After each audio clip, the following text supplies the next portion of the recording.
Hello, everyone.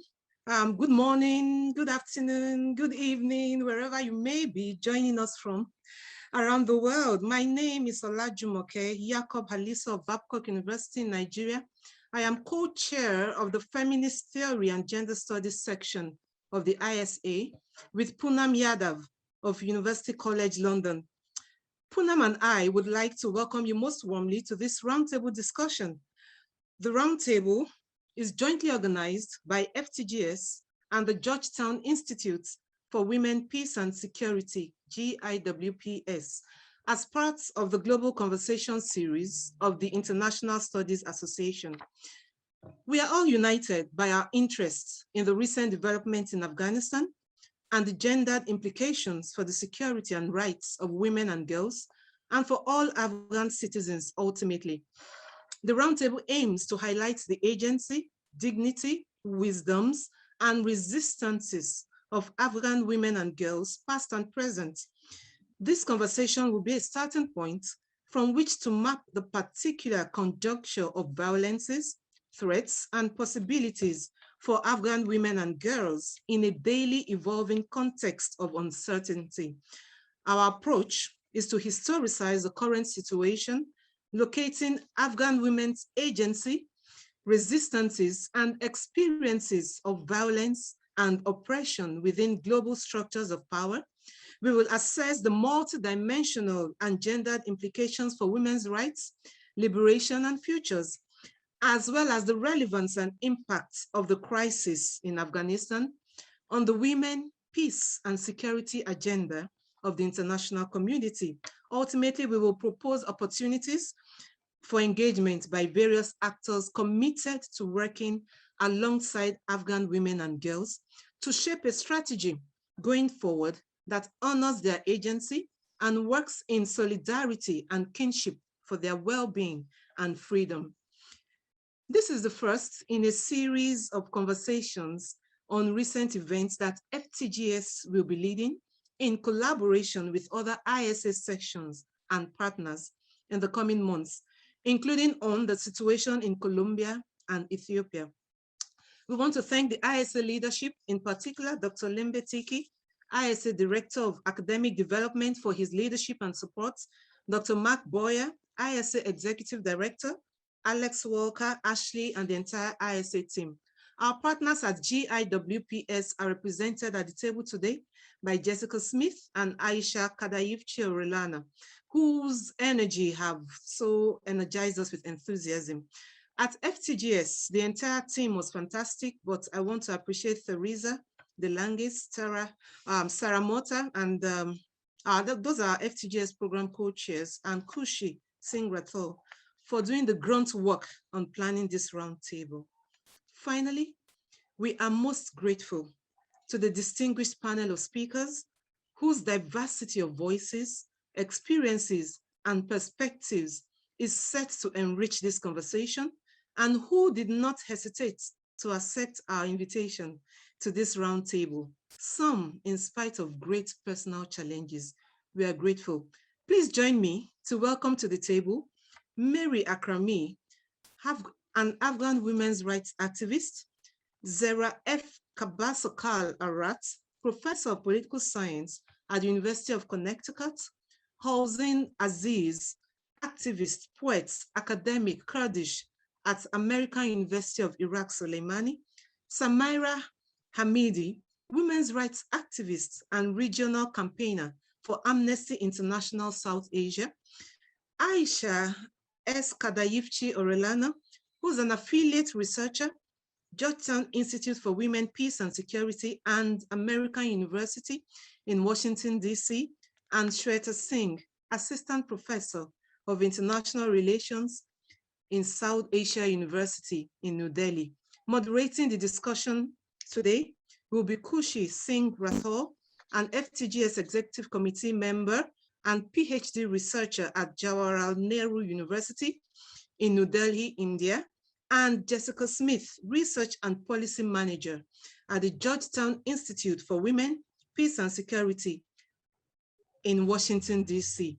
Thank you everyone for being here today.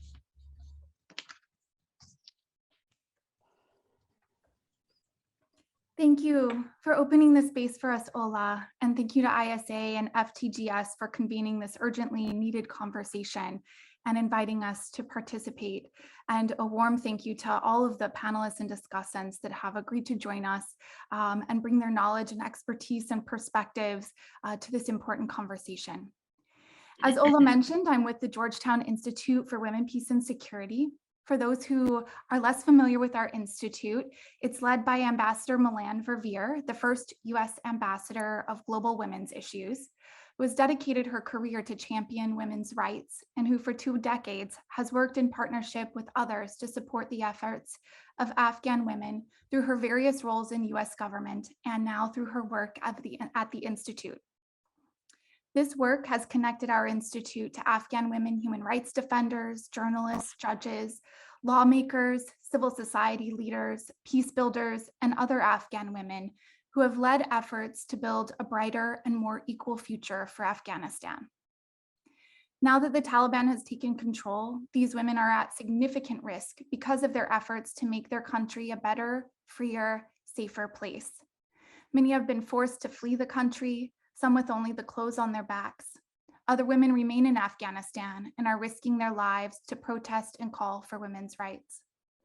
However, it's not just the most visible women leaders that are under threat. Women and girls across the country are facing systematic violations of their human rights.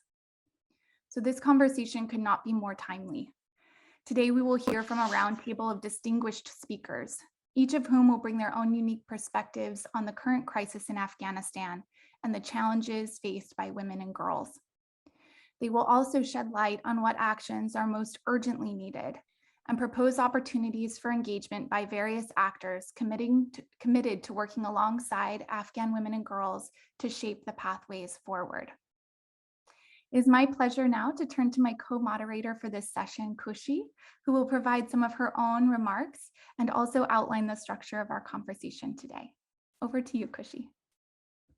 Thank you so much, Jessica. And hello, everyone. Thank you so much for joining us today. This is a very important conversation, and I don't think Ola and Jessica have already said enough about that.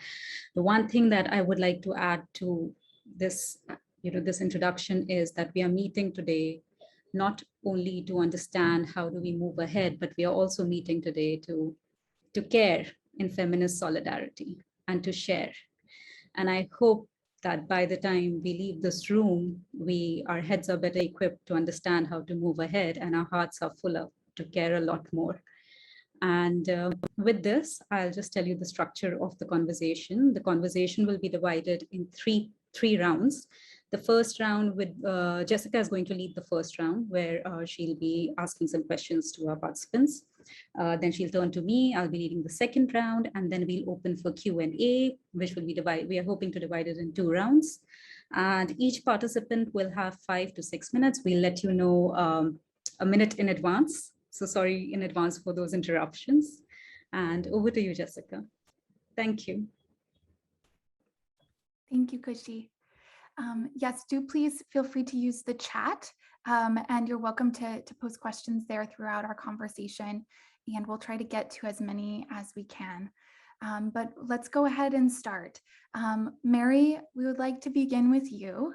Can you please give us an idea of the current situation in Afghanistan and share with us some of the challenges women are facing since the start of the Taliban government?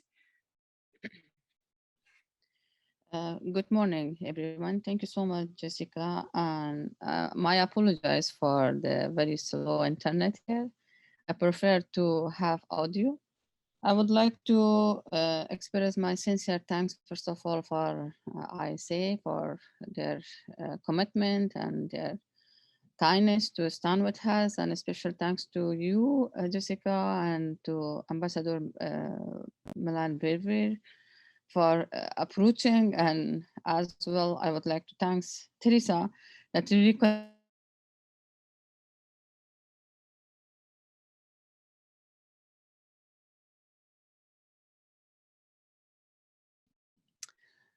I'm sorry, for disconnecting. Yeah, I just wanted to go and in regards to your questions, as we see, I don't want to go from my paper, but just wanted to share the current situation as today that we are facing, and it was actually starting since that we have the peace talk has started, that we women of Afghanistan have called on everyone, and we have shared that concern that today we are facing, and no one has considered that, and no one has given any attention to that. And today that the women of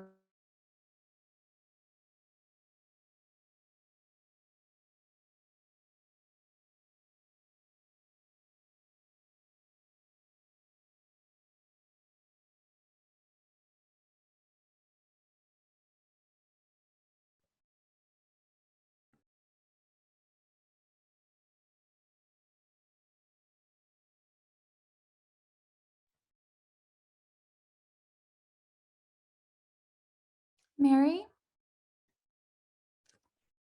I believe we've lost audio for Mary.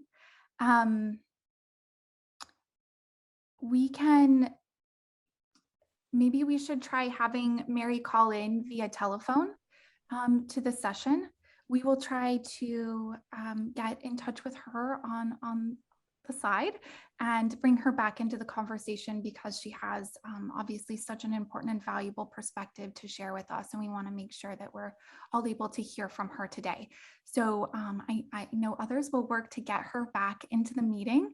And I think that I think the direct call-in number was at the bottom of the invite. So the one tap mobile.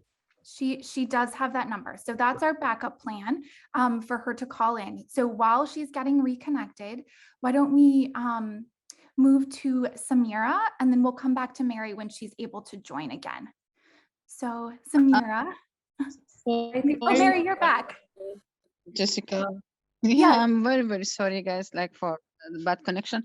I just wanted to quickly just say, like, the situation that which we are facing, that was, we have a start since the peace talk that share our concern, but unfortunately no one has considered and no one gave any attention to that.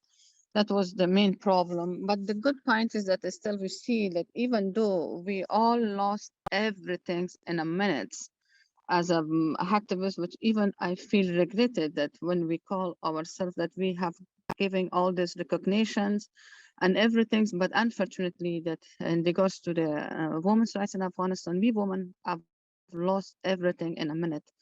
But still that we could see, like, the women of Afghanistan have that commitment for the continuation, and that have that that power, I could say, even though the situation is very depressing, but we have saw the women, especially the young generation, that they come out and they have tried to be loud, and they try to raise their voice, and they try to fight for the women's human rights, which is another good sign, as I see, although unfortunately we have left Afghanistan with a broken heart.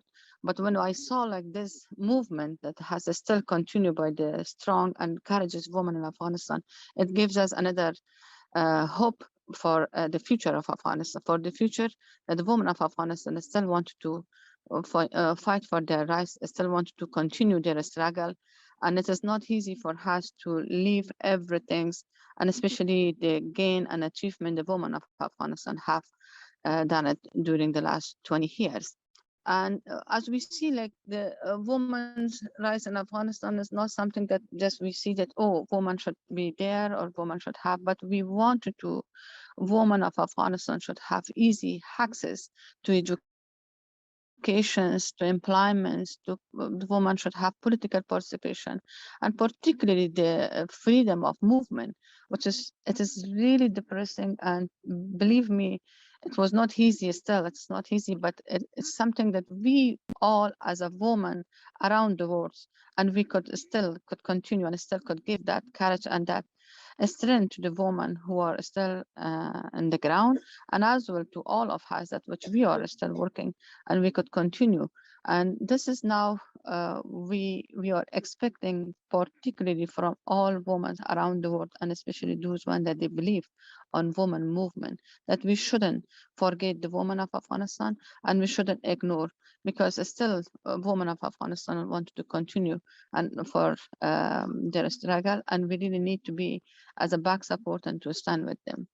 One of the main issue, which is it's very important, I would like to talk about that if we see the situation, yes, we will accept, and we also accept this ugly reality that today the Taliban are in power.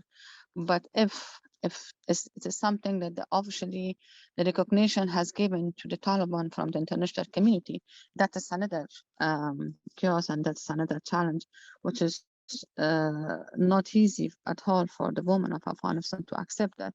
And we really want all, and particularly the international community, that should stand, and women at least, that they should be the wiser women of Afghanistan. As I now see, I have like a lot of challenges to have access to internet and during the last month, but I really appreciate everyone that they try to raise the voice of women and try to stand. But at the international community, if they give such a recognition to the Taliban, it's really not acceptable to anyone, and particularly to the women of Afghanistan. And we really want to count on you all, and you should be our voice. And you should, because every day we hear different stories, different issues, and particularly since last night when I learned that even the Taliban has announced that the women of Afghanistan, they will not allow to use mobile with camera or the have internet, and that is another challenge that which we really afraid that, and how that we could continue, and how we should be the voice of women.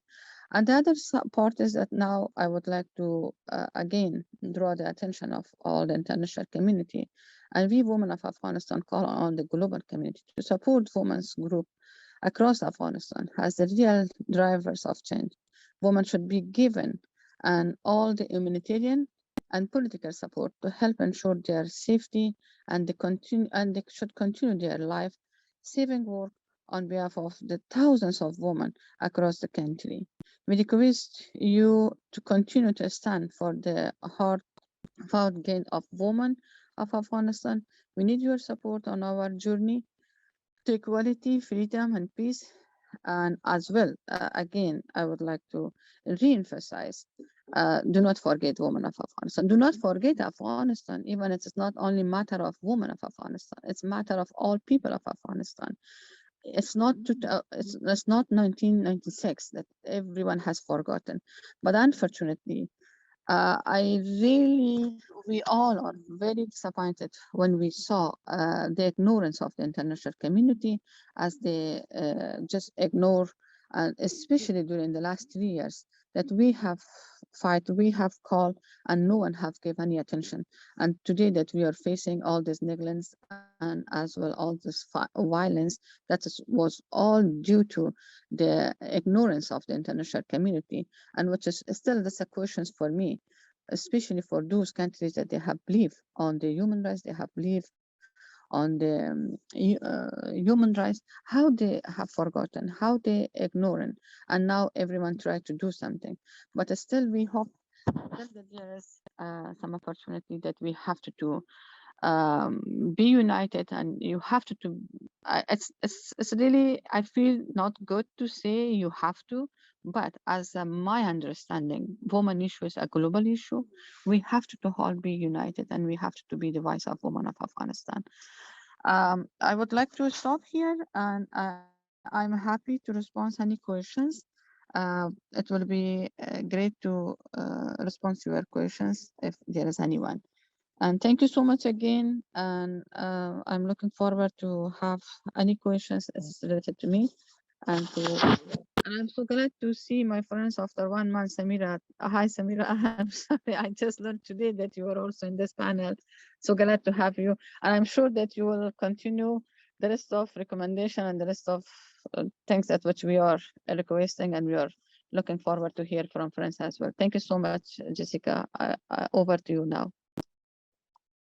Thank you so much, Mary, for bringing that perspective and the experiences of women in Afghanistan, the experiences of women that have come out of Afghanistan in recent weeks, and the important call to action for the global community to continue to stand with Afghan women, to not forget.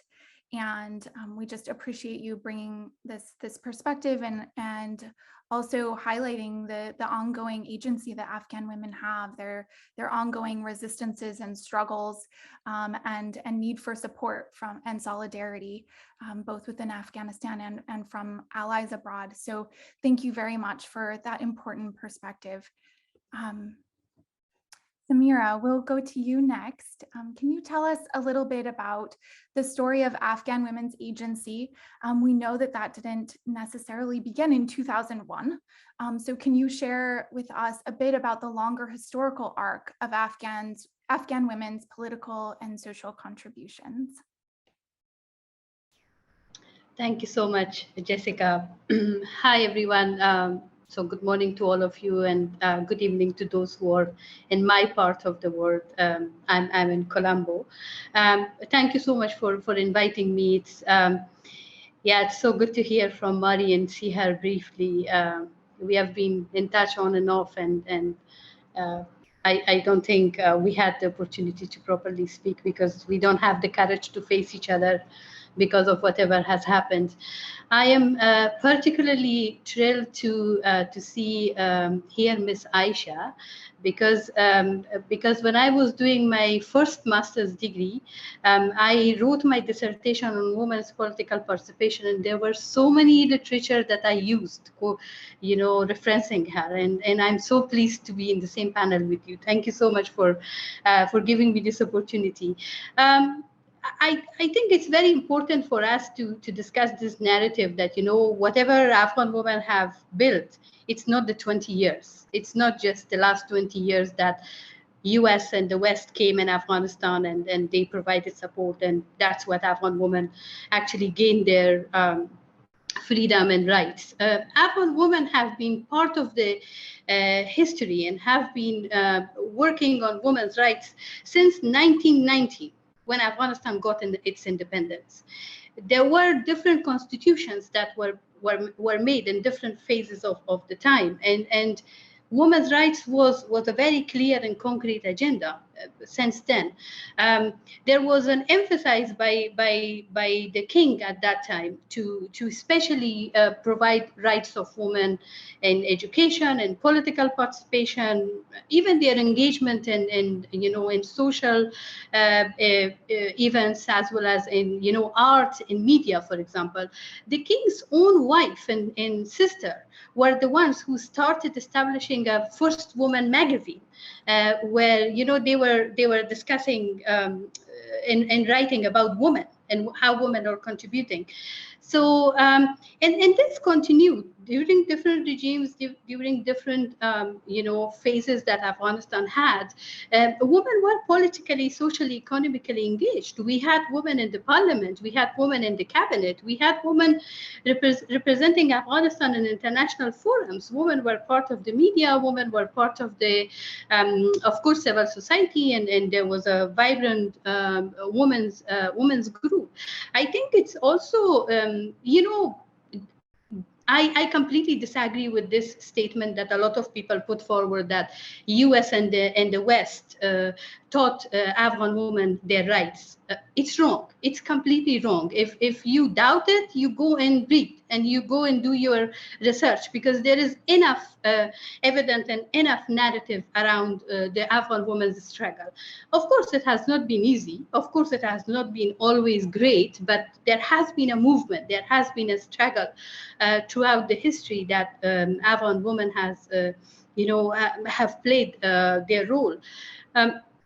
Even when the civil war started, even when Taliban took over, Afghan women were not silent. Fine, they were not in Afghanistan. Maybe they were, or they were in Afghanistan hidden, like today, the way the situation has turned back. We are repeating the history in Afghanistan. But they were very active and engaged in mobilizing women on women's rights, on especially on girls' education, where for 6 years Taliban completely ignored to allow girls to go to school. So I'm aware of so many women advocates that were based in Peshawar and Islamabad, and they used to go wearing burqa to Kabul and to other provinces to do, you know, community engagement, to provide support, to work on the humanitarian side, and then of course go back to for their safety and for their you know, security reasons.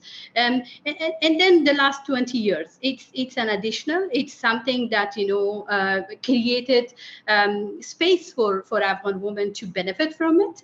Anyone would do, any country in the world, when, you know, the West and the US will come in with bags of money, with a lot of slogans and statements. Of course, you would like to improve the situation of half of your population, and you want to work, especially in a situation when, you know, women are actually women have actually seen massive repression. What Afghan women have done in the last 20 years has been remarkable and additional. You know, the arguments women put forward in constitution making in 2004 was, of course, based on the earlier roles that women have played, based on those articles and on those narratives that existed on you know, Afghan women.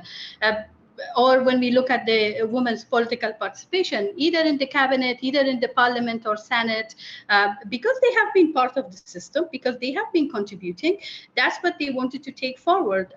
Similarly, when we look at the improvement in girls' education in Afghanistan, the improvement in women's health, you know, the increase in women's number in the civil service in Afghanistan, there has been massive increase in that. We did not literally have any woman in security sector in 2001, and before 15 August, you know, there were like over 3,000 Afghan women who were part of the, you know, a woman, peace and security agenda in Afghanistan, and they were contributing quite importantly.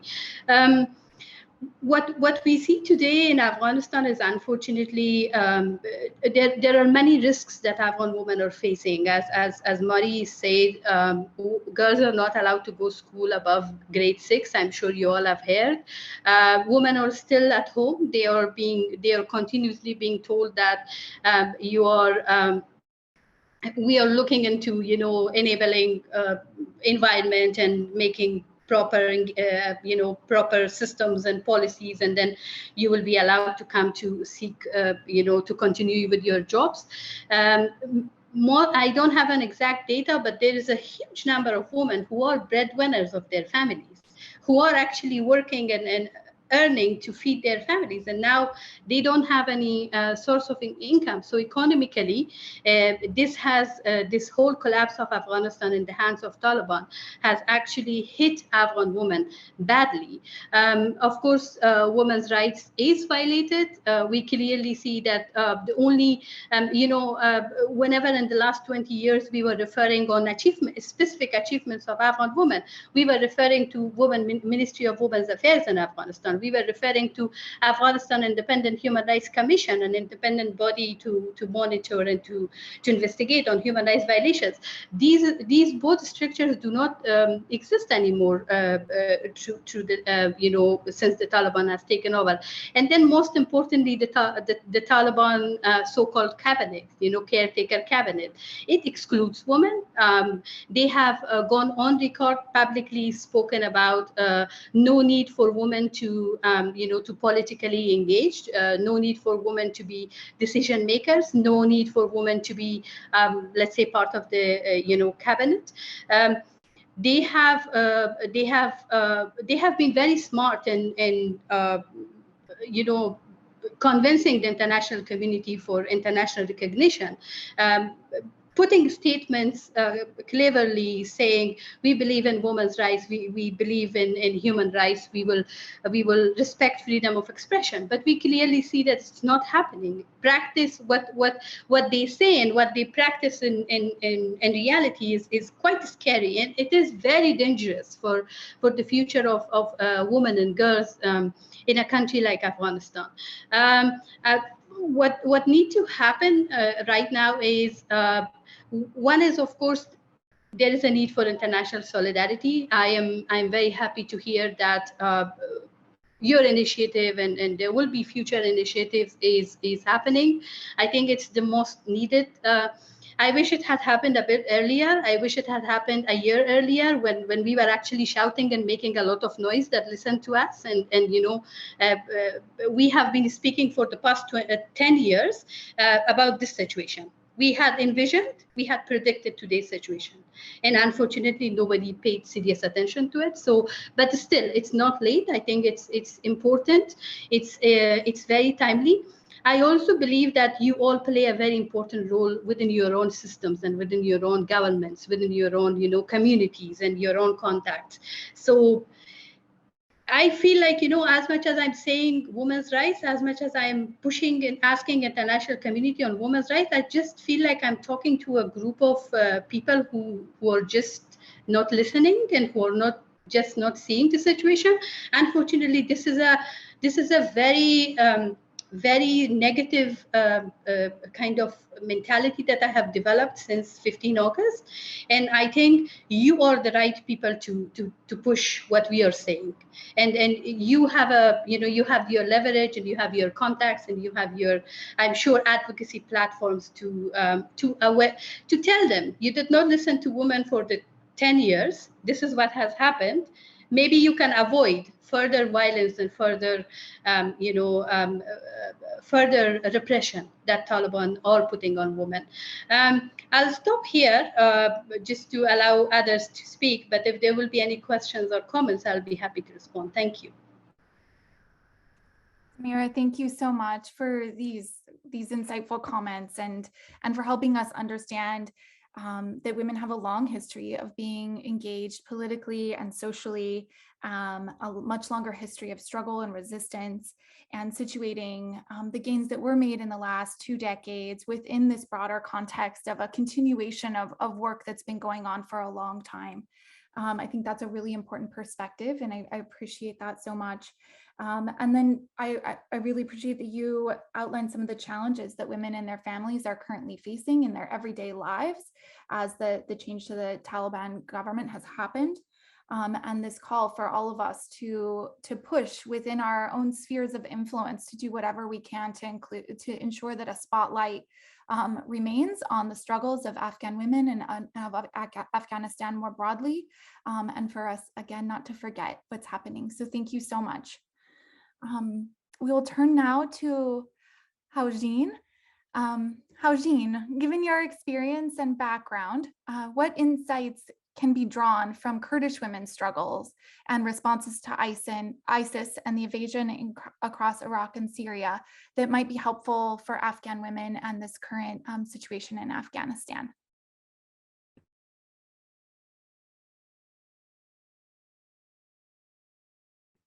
Thank you so much, Jessica, but especially thank you so much to Mari and Samira for their courage, for their honesty, for their capacity to come into this meeting with probably a lot of dangers to their own personal safety and to speak from a place of strength. You're an inspiration to us, and we take our hats off to you, and all the more power to you. So I think we have to be aware of several dynamics in this meeting and in these conversations that we are having at the moment. And one of them is to make sure that we are actively listening to the voices of Afghan women and what they're saying. And Samira prefaced, as well as Mari, they both prefaced this idea that they've been trying for a very, very long time to say that we are aware that something terrible is going to happen, that the Taliban is going to return, and nobody has been listening. So when both ladies mentioned these aspects, I couldn't possibly agree more, because as oppressed, silenced women in the Middle East, in Asia, in Latin America, we've always been silenced, and our cries for help and support and solidarity has constantly gone unnoticed. So I have a few comments that I would like to mention in that regard. And my main perspective was, as Samira was finishing her conversation and going back to what Mari said, as women in the oppressed and silenced part of the world, in the developing world, it's very, very important that we understand that we cannot rely on the international community to save us. Samira really prefaced this idea of this contradictory narrative that the international community has come through, and they've saved Afghani women and they've saved, women in Iraq, and that's why we had the 2003 invasion and so on. But that is far from the actual reality. These invasions have actually made the situation of oppressed women far worse and have actually contributed and promoted the rise of terrorist organizations, fundamentalist organizations such as ISIS and the Taliban. So those of us who are sitting in the international community in the West need to be very aware of the hegemony of this narrative that we need to protect Kurdish women, protect Afghan women, that we need to save these women. The reality is the women who are living in these communities, the women who have had to flee these communities are the only ones who know their communities. No one can know their communities better than them. So they need to lead these narratives, they need to lead these discussions. And our role as solidarity movements, as activists, as academics and scholars is to listen very, very, very carefully, to reach out and to amplify and provide platforms such as this one to listen to their voices. As part of my discussion, I wanted to raise the idea that, as Kurdish women and as a Yazidi woman, we were attacked by ISIS in 2014. And we saw that in the Shingal Mountains, thousands of Yazidi girls as young as 6 or 7 were taken and sold into slavery and into sexual, basically slavery across the Middle East. And like Afghan women, we were shouting, we were on the streets, we were, advocating, we were speaking out, we were using all networks, reaching out to communities. And unfortunately, we saw very little solidarity, active, solid, useful, concrete solidarity that really helped our plight. And I think we need to have a very serious, honest discussion about this kind of solidarity that Afghan women need right now, as opposed to superficial forms of solidarity, such as hashtag protect Afghan women, and then we'll go back to our personal lives and we leave, Afghan women to the plight of their situation. I think I want to draw some similarities and parallels in relation to the Kurdish women's struggle in northern Syria and this radical democracy that they've been implementing. And I thought very, very hard about what kind of parallels Afghan women can draw on, because I know the context, the situation, the history. While there are similarities, there are also a lot of differences as well. So the Kurdish women came into prominence because they picked up weapons and they had to defend themselves, especially in the places such as Kobani, where ISIS was attempting to take over. They were kidnapping so many women. There's so much sexual violence. They were beheading women who were resisting. There was horrendous levels of gender-based violence occurring. And we were watching in the diaspora, horrified, traumatized, broken into pieces, heartbroken. And we saw very little solidarity in that regard. But we also saw from this horrific, tragic situation, the rise of women. They weren't silent like Afghan women. They weren't going to sit back and take it. So while they had the opportunity and an ideology where they could pick up weapons and defend themselves, that may be something that Afghan women can draw on as a lesson. It may not be something that is viable for them right now. We have to be very, very culturally sensitive of the capacity of Afghan women to liberate themselves and the limitations around them. But I think there are certain aspects of what's happening in Syria and Iraq that I think can be very useful, that kind of fits within the oppressive dynamic that the Taliban is currently trying to implement on Afghanistan and Afghani women. One of these was something called the women's houses. And they were called in Kurdish malajin, women's houses. And they were houses in each community, in each neighborhood, where women could go to access experts, lawyers, people who knew about certain laws, about the constitution, about divorce, inheritance laws, domestic violence, sexual violence, family issues, inheritance that they could draw on. And these were organizations completely led by women. They're women-only community sites, women-centered sites. And so that might work in relation to the, Taliban's very fundamental perspective of wanting to separate women. And that might be something that Afghan women can strategically use to try to create spaces of power and influence and try to implement support within Afghanistan in their own communities. Something else that I think Samira also prefaced in relation to highlighting the economic impact of what's happening in Afghanistan at the moment is that the women in Syria started to implement cooperatives.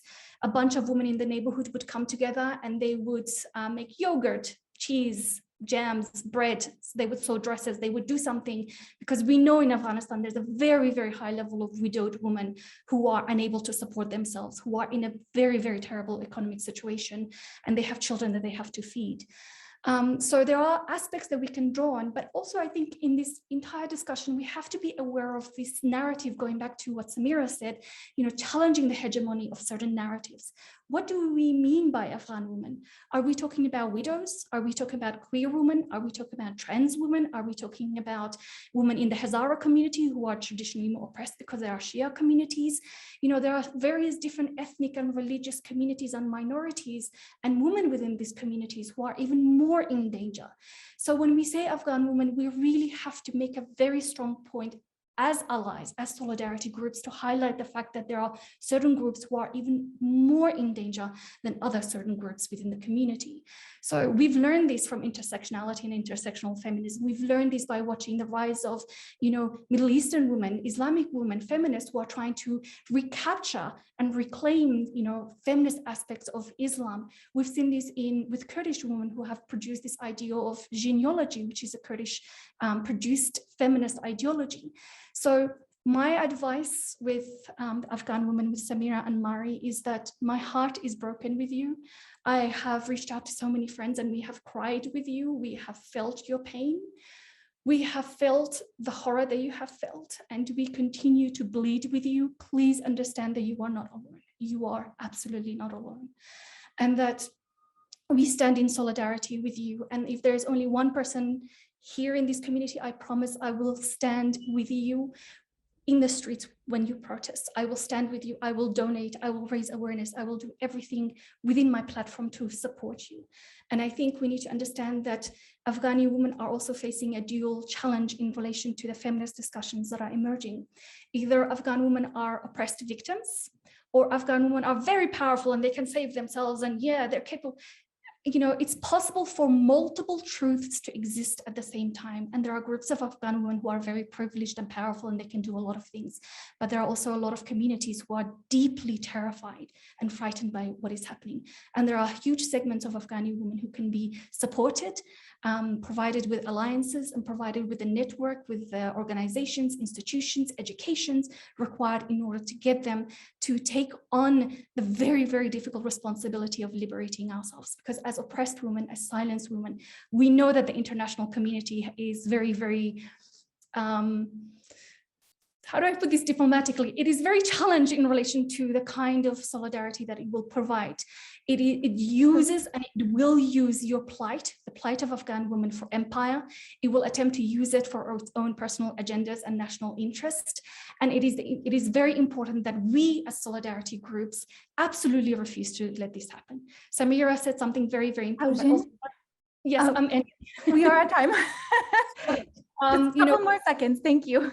My last comment is that, if there's nothing that we can't do, at least we can actively work to prevent the Taliban from being considered a legitimate organization. Every single one of us as women, as solidarity groups, as academics, must use all of our privileges and platforms to support Afghan women and all other oppressed women across the world to, create the solidarity networks that is required to liberate all of us. The oppression of Afghani women is all of our oppression. The freedom of Afghan women is all of our freedom. Thank you, Haujin. Thank you very much for those comments and insights, and this call to continue to center the voices of Afghan women, to listen carefully and thoughtfully, to amplify those voices and efforts, to ensure that we're not creating Afghan women as a monolith, but there is an intersectional lens to this. People have varied experiences based on their different identities and where they're situated, and that we need to maintain that perspective of diversity, of centering Afghan women's voices, and of continued efforts in solidarity with Afghan women. So thank you very much. Shweta, we will go now to you.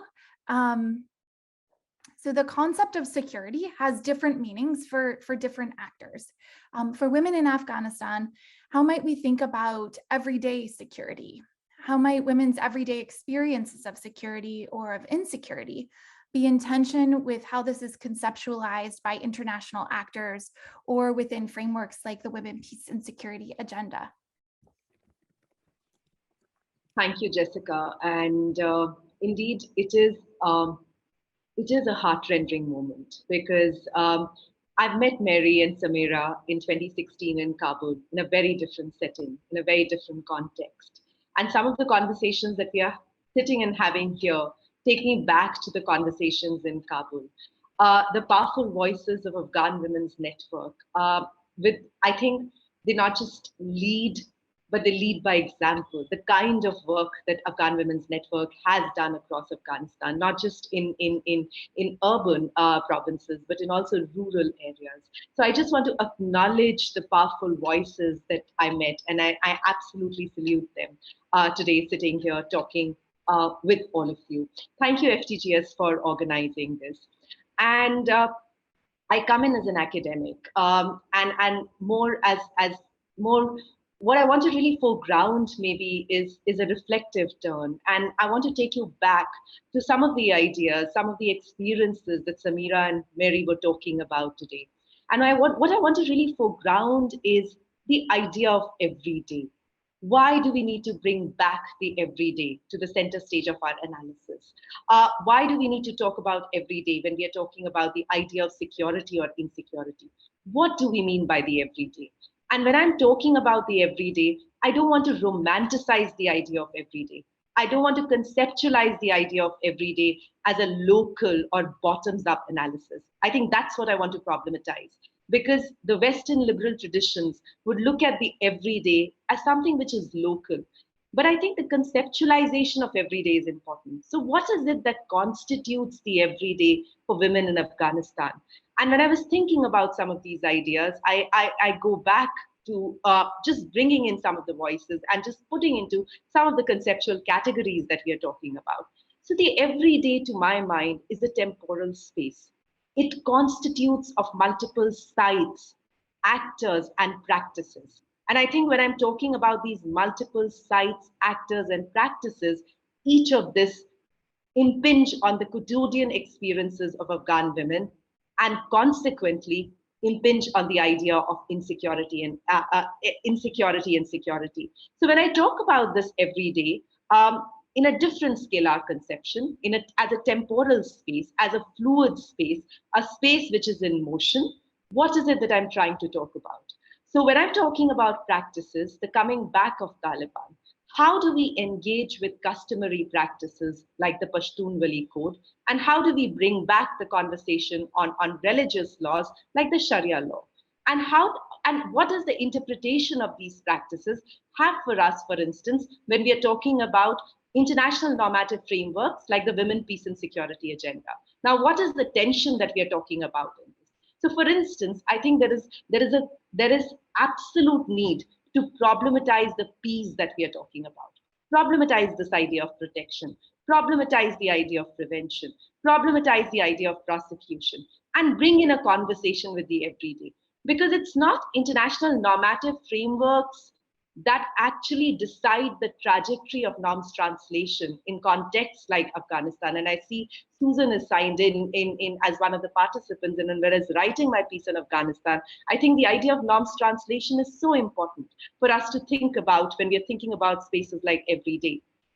So coming back to this point, now, for instance, when I was talking about the Sharia law, or when I'm talking about the Pashtun Wali Code, for instance, now Taliban has a ministry. The Ministry of Women's Welfare has been replaced by the Ministry of Virtue and Vice. Now, it's very interesting. This is not something which is new. It was there in 1996 to 2001 also.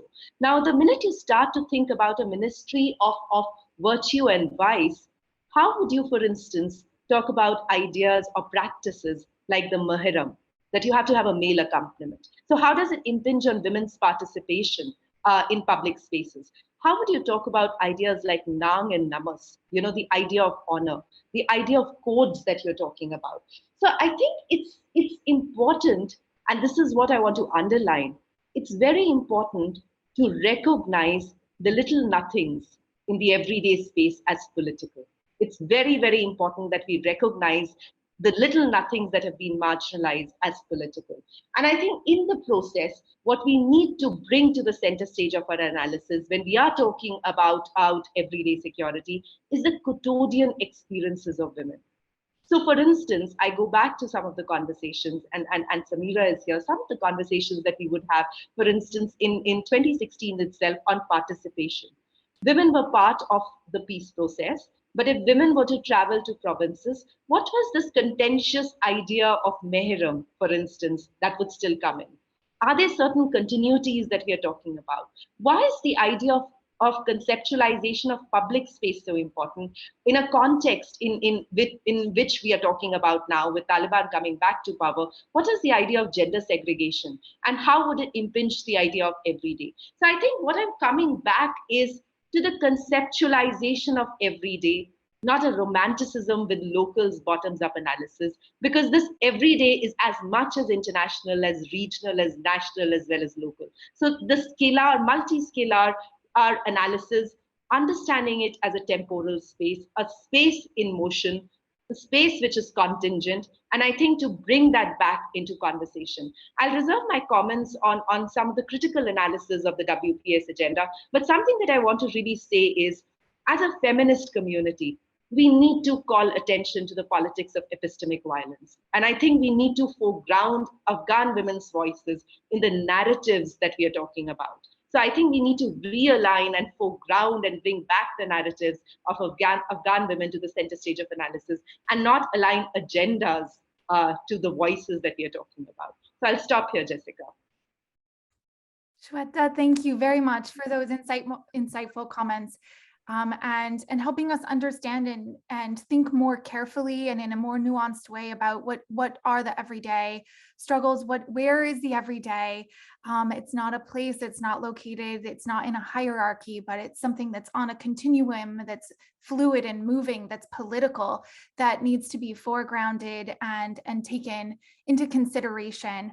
And I really also appreciate your problematizing the normative frameworks that are in place, and the need to create opportunities for people's lived experiences, the voices of those most affected by these struggles, to inform and influence those frameworks and shape our understanding of how those frameworks can be most useful and helpful to people in their struggles. So thank you very much for your comments. Next, we'll go to Aisha. Aisha, can you help us further understand the struggle for women's rights in Afghanistan, including the challenges that they are facing since the Taliban has taken control? Yes, thank you so much. I've been so inspired with the previous speakers, Samira, Mary, Hafshin, and Shweta, and I'd like to thank ISA for organizing this. I would like to reiterate some of the points that they made and add to it. And for example, I think it's very important for us to recognize that this women's struggle in Afghanistan and women's equality fight goes back way to the 1919.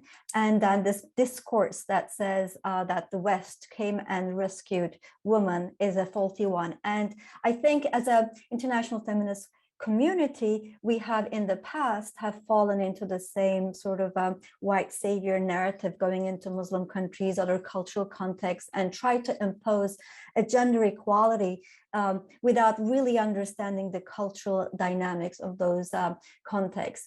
I think what is happening right now shows the importance of international women's solidarity and how we can really support each other.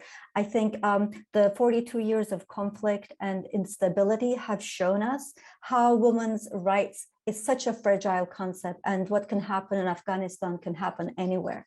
So we have to be really, really on guard about those things.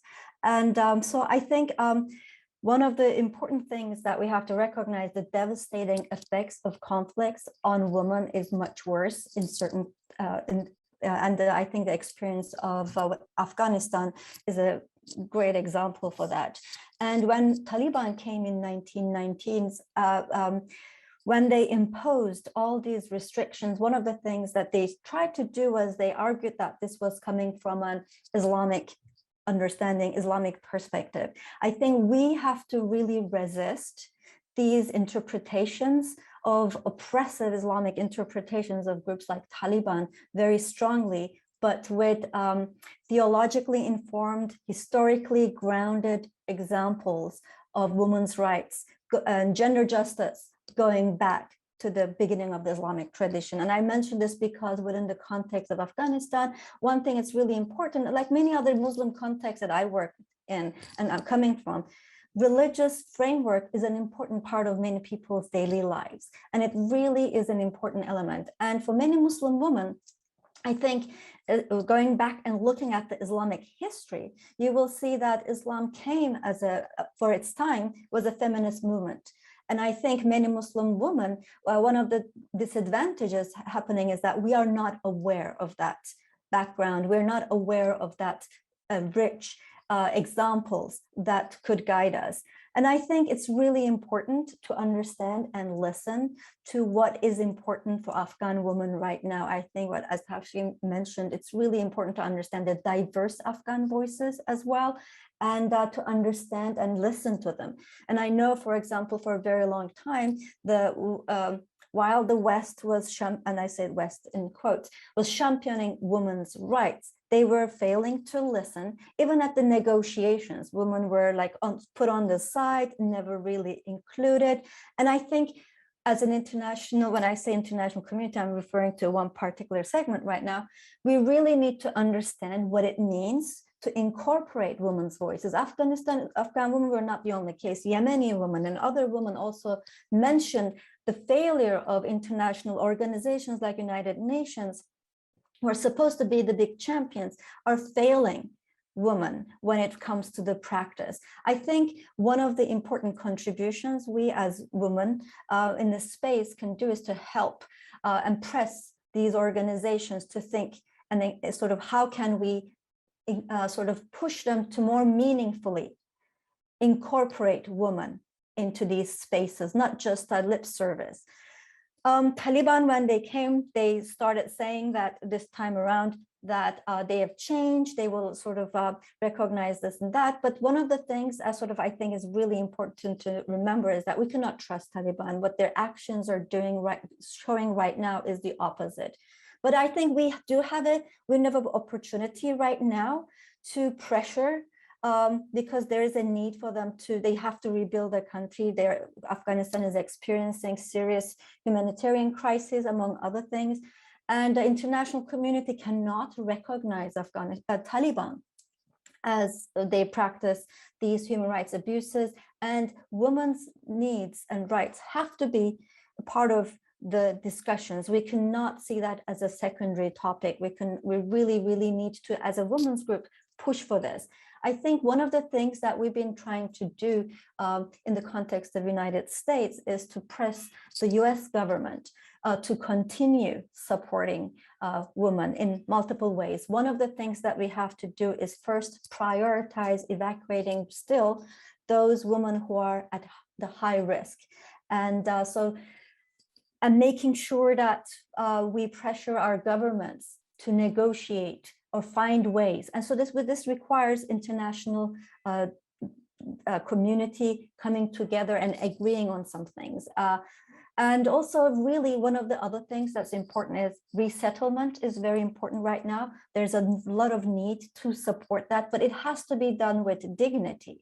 It has to be done in a way that recognizes the agency power of these individuals. And we have to push our governments to support Afghan refugees in the most dignified way that is possible. And they have to put their wallets where their mouth is. They have to financially support this.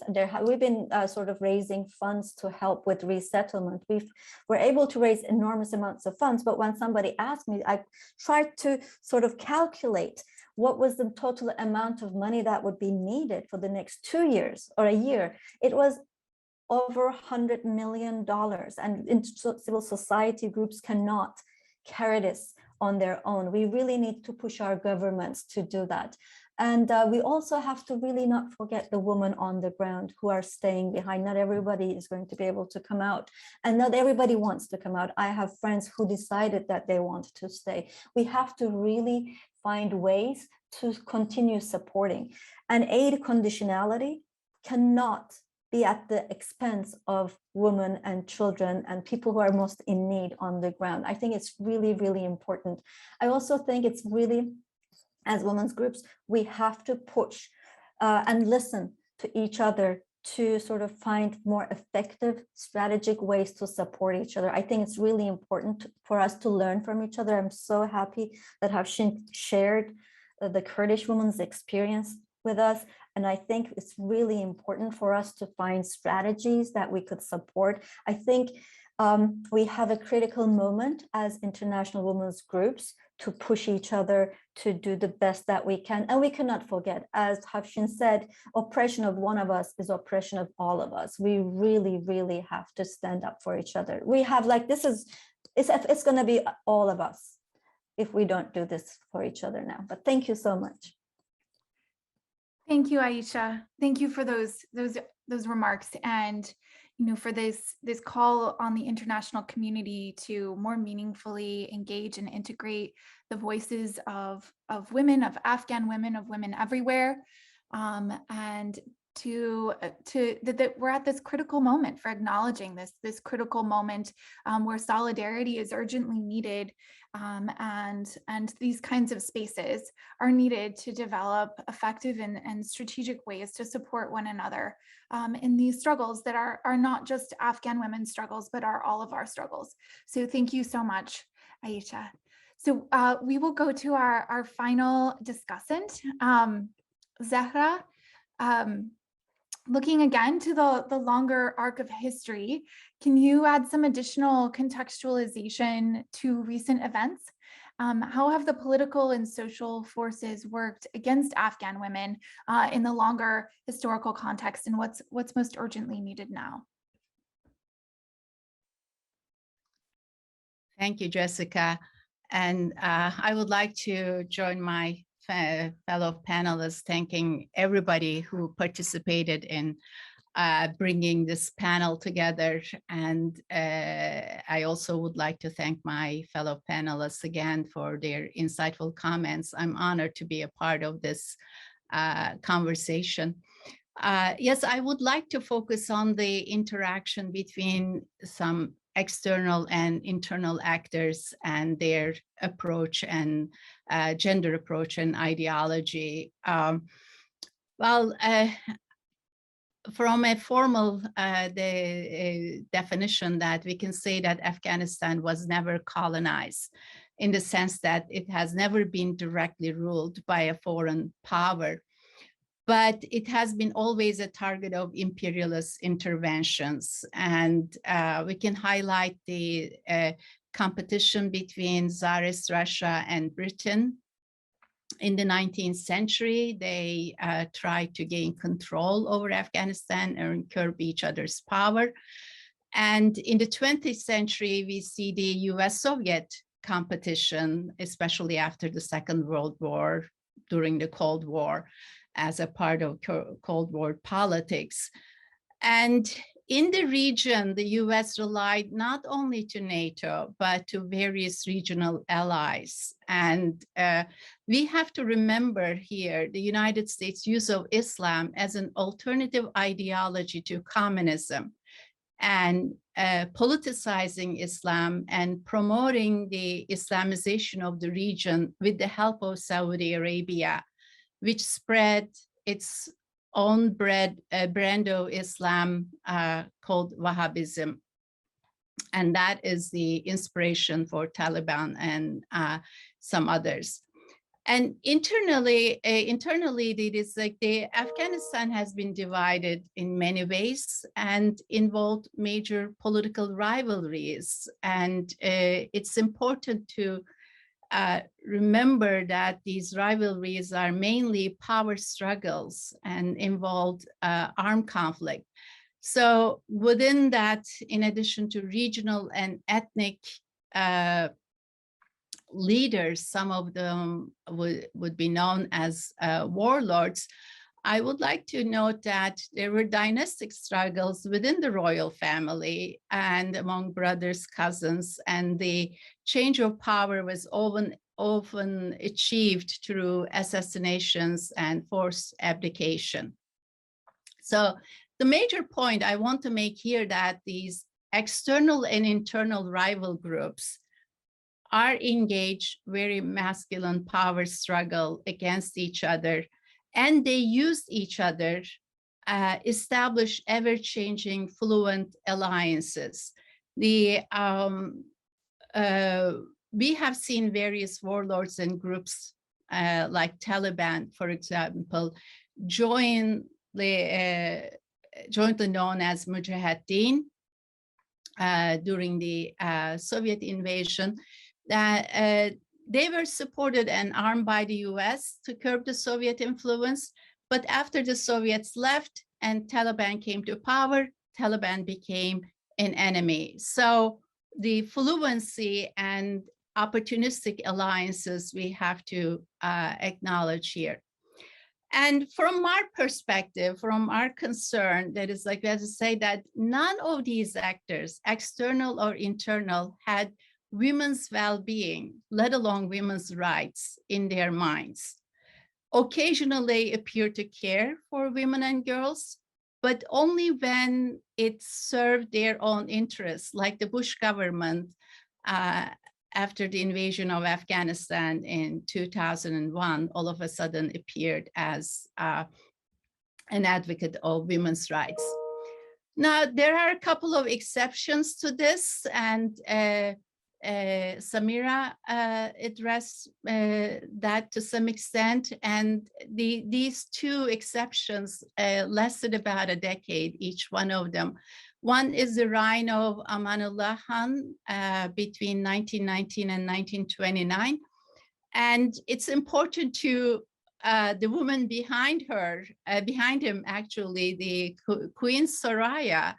I would like to think of her as a feminist, and she was a daughter of a prominent reformist intellectual, Mahmoud Tarzi. And Amanullah Khan and Queen Soraya, I will say that they carried out some pro-women policies that were meant to go beyond the elite circles. This is also important. But he alienated the conservative groups and forced to live in exile. It was kind of like a short-lived period. Some of his successors attempted to address women's demands, but much more timidly, we may say.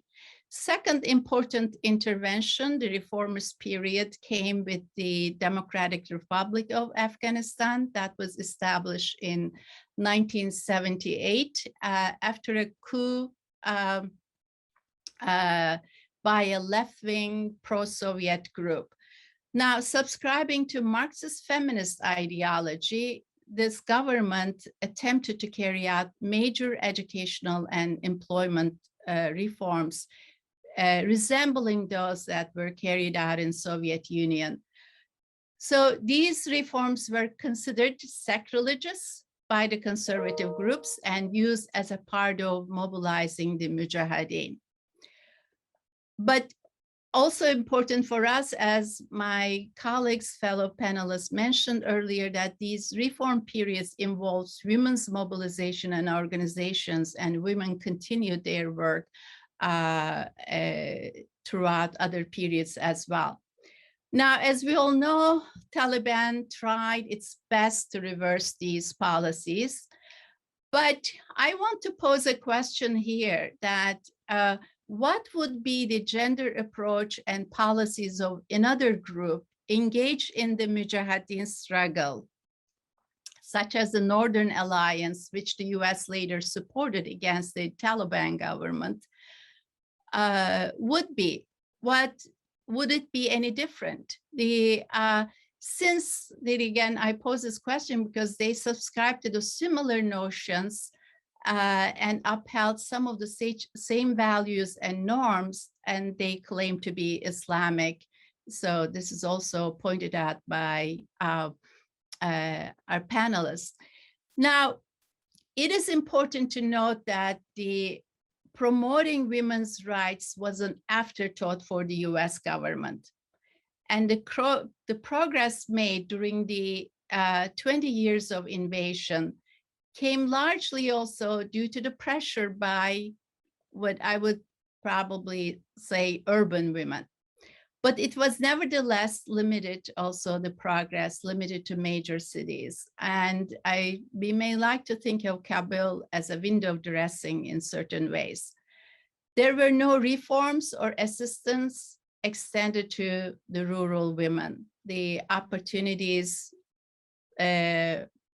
enjoyed by some urban women were not there for them.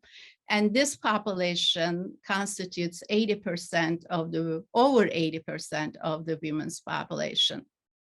Now, on the contrary, you can say that the conditions of the women and girls living in the countryside deteriorated during the US invasion. The main concern of these women and girls became survival and safety of their families. Living under conditions that involve continuous bombing, often carried out by not so perfect drones, harassment, invasion of their homes by the US and allied troops, displacement from their homes and villages, and economic hardship, starvation. Those were the realities of the women in the countryside. Zahra? Okay, 30 seconds. Okay. Now, in looking at Afghanistan history, many colleagues also pointed out that it's not just Afghanistan, it's about women all around the world. And when we look at the Afghanistan's history and the recent history in particular, should make us reflect on what constitutes women's needs and interests. And we need to rethink them. We also need to think about how to seek their realization. And I just want to say that we know that war is not the answer. And I'll stop here. Thank you very much. Thank you. Thank you very much, Zahra, for bringing this broader historical perspective to our conversation today. And for again, as many panelists have done, reminding us that Afghan women are not a homogenous group, but there are a diversity of experiences within Afghanistan and among women who are coming from various different social locations, geographic locations, and that we need to keep that in mind as we move forward and as we reflect on the past 2 decades.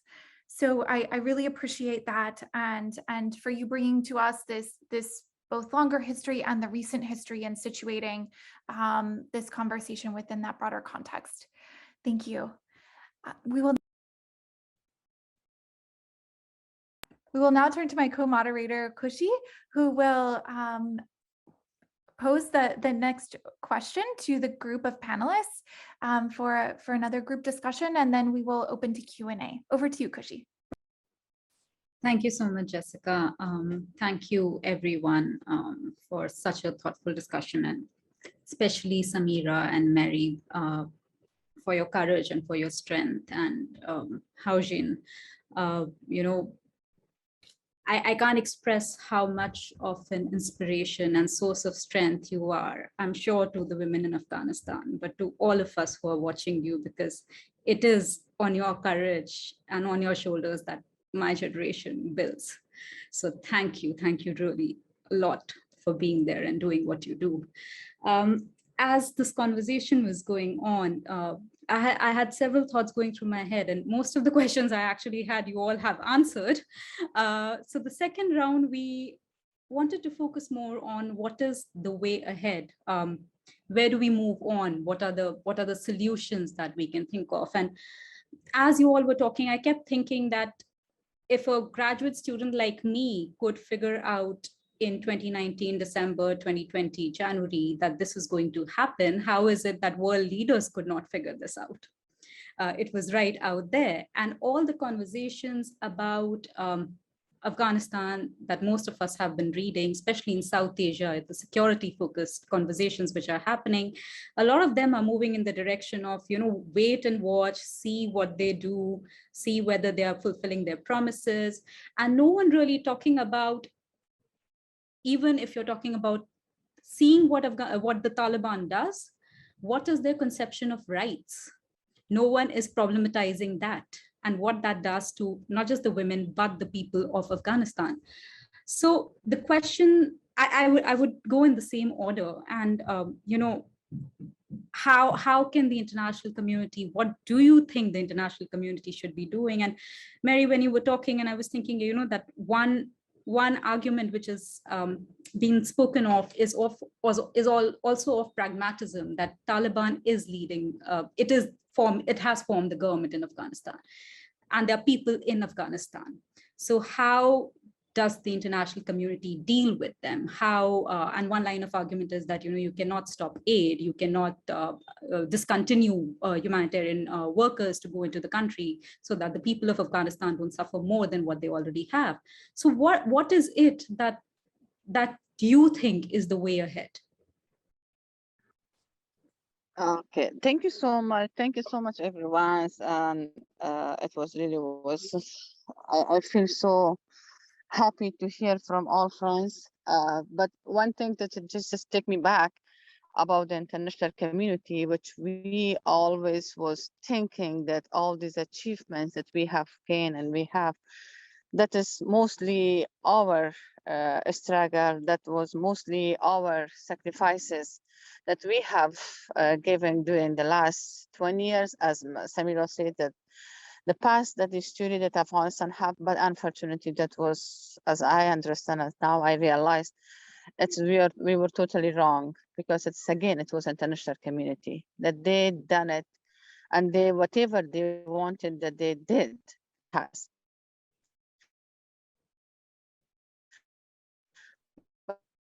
But again, yes, for sure that they has a also have connection with each other to support and to stand, but I think we can't hear Mary.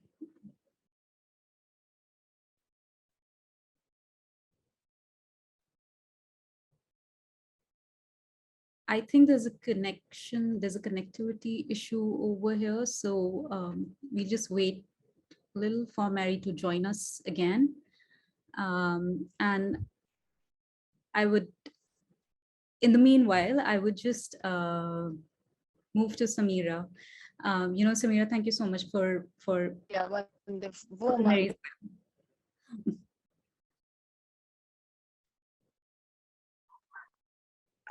But what is really needed right now, that the international community, yes, the humanitarian support is a must, but we have to make accountable all the international community, and particularly the biggest country and the powerful country in the world. We must make them accountable, that they shouldn't play the way that they did with Afghanistan. Saying is so easy. Right now I was hearing from all, but like my heart is crying, and it's really, it's not easy even to hear all this, how that we lost and how that we should stand back. It's all difficult, but for sure the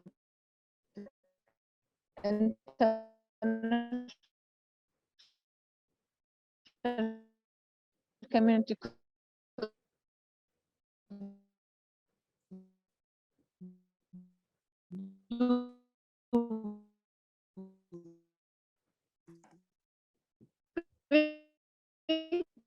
Mary, we cannot hear you in a better way. But as a woman, we as a humans must to make all accountable, and there should be some accountability. They don't think that they shouldn't play the life of with the only last we have to make if they are going to give any recognition to the Taliban, there should be some nationalization, and they have to make and assure that if they give any recognition to them, and they should make conditionalized, and especially official recognition should not be proceed until the demonstration for respect for women's fundamental rights under international law. This is a must, and that's what we expecting from you all to continue. If we become like this disconnected, but you guys should be our voice again, and you should be raise this that they have to stand and they have to be honest. Thank you so much.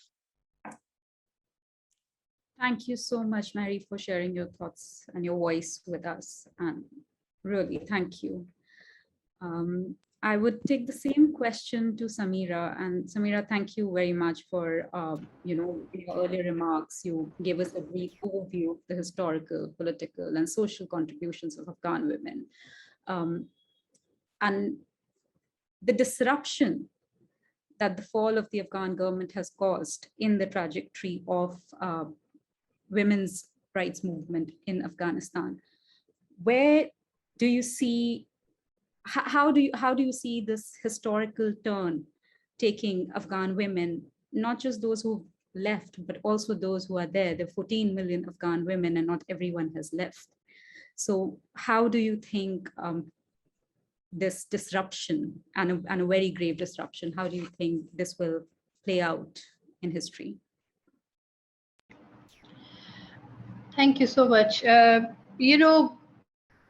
think I really want to just reflect on what led us to this, what made us to where Afghanistan is today.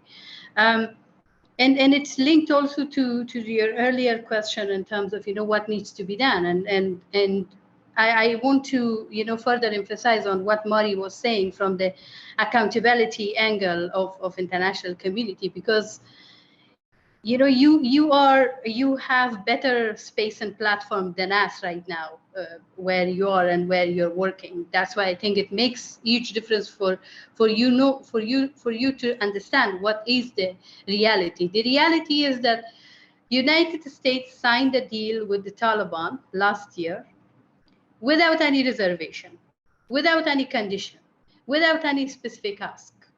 That was the first big win for the Taliban on women's rights and human rights. Take it that way, put it that way. That was when they signed an agreement in February last year.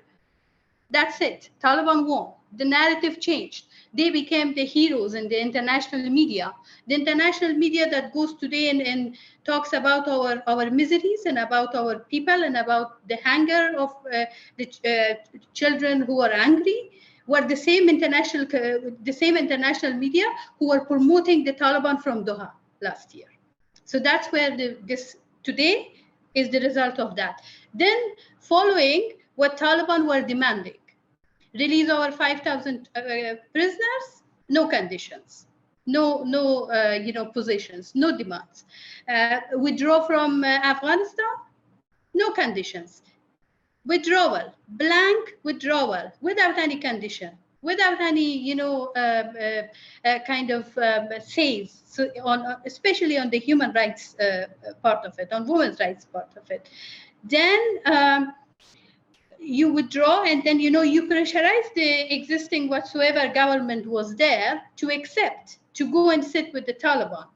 Whereas when Taliban were fooling people in the world through media that we are ready for negotiations, they were actually fighting in Afghanistan. They were killing people, they were assassinating human rights defenders, women activists and journalists, and they were burning houses, they were violating horrific human rights crime in the country. Nobody was talking about it. International media was busy promoting them in Doha. That's it. Nobody was talking them. That's where, they fought. They took control of major provinces and they entered Kabul. And of course, the past government and whatsoever they did, and of course they betrayed the whole population. That's a complete different story. What needs to happen is, I think we have lost everything in blinks. 15 August, I was in touch with a couple of human rights defenders, including Mari. We were talking to each other. Taliban were in outskirts of Kabul, and we didn't know what to do. We didn't know how things would look like when next day happened. I remember on 15 August night, nobody was sleeping. It looked like we knew that something is happening. There is a woman group in WhatsApp, 250 Afghan women. Everybody was up. Everybody had the fear that, Taliban are coming, what should we do? And then, there were some hopes that maybe they will not come and all those things. Taliban were given this space by international community to come and take over this way. I'm sorry. International community enabled the environment for them. International community let this happen. And that's where the accountability, question comes. That's where, the international community's 20 years of engagement in Afghanistan is questioned. You came, you invested in a country for 20 years, you used and you promoted yourself, saying that, we have supported women and girls in Afghanistan. For years, your presidents and your foreign ministers, used the example of we have 3.3 million young girls in school now. This is an achievement. And you suddenly turn your back. You suddenly say that it's your own problem. We can't do nation building. It's not our responsibility. How come? These are all the questions that we need to ask the international community, all these policymakers who just think that, our lives don't matter anymore. I'm sorry, it does matter because you were in that country for 20 years. If you are not there for some purpose, then why did you waste your 20 years and trillions of dollars and the blood of your soldiers and the taxpayers' money and whatsoever? So that is, the first thing. I think the second thing that I want to reflect is also in terms of their commitments.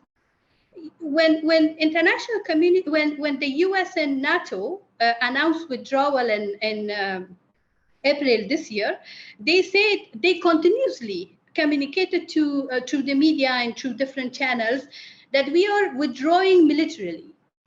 We will still continue to engage diplomatically in Afghanistan. We will still continue to engage from the development, perspective in Afghanistan. And they just, shut down their embassies, and they were the first who ran away when Taliban took over. I'm sorry, but where is those slogans and commitments that you made? Those are all in the papers, you Google and you found them. So we need to hold them accountable. We need to tell them that these are the commitments that you made. We are not really asking you to come back and so-called liberate Afghanistan from Taliban. Okay, fine, Taliban are there. This is a reality that we like it or we don't like it. They are there, and they are a group that, unfortunately, are the authorities right now in Afghanistan. But you also have your moral obligations. You also have your certain commitments and certain, certain asks that you continuously have put forward. And how are you going to implement them, right? When you are saying that we are still going to give development aid to Afghanistan, how that development aid is going to address girls' education? When you are talking about humanitarian assistance, how that humanitarian assistance is going to support the women and girls who are in IDP camps and internally displaced camps in Afghanistan? How are you going to address the protection of women in general? Women and girls are not safe anymore. They have lost their freedom. They have lost their rights. The way Taliban are communicating, it clearly says that they don't exist in Afghanistan. They are half of the population, but they are good only for staying at home and giving birth to, get married and giving birth to children. This is their narrative. So how are you going to, use these leverages that you have? And then in terms of their recognition, if Taliban would like to be recognized, they need to adhere to human rights, international human rights law and humanitarian laws. And that's where I think international community comes with leverage and comes with that commitment that they have made. We are not asking any miracle. We are not asking anything new. We are asking what they have said and what they have committed. I'll stop here. Thank you so much, Samira. As you were talking, I was also thinking a question that keeps coming to me, especially seeing what has happened in the past 1.5 months, is that whenever I read a policy brief or, one of those security analysis, and I'm like, what about the misogyny and patriarchy within these analyses, which just refuse to see the women and what such discourses will do to the lives of women? Thank you so much for sharing with us. I'll just turn to Haujin. The question that I had for you, because you talk about building solidarities.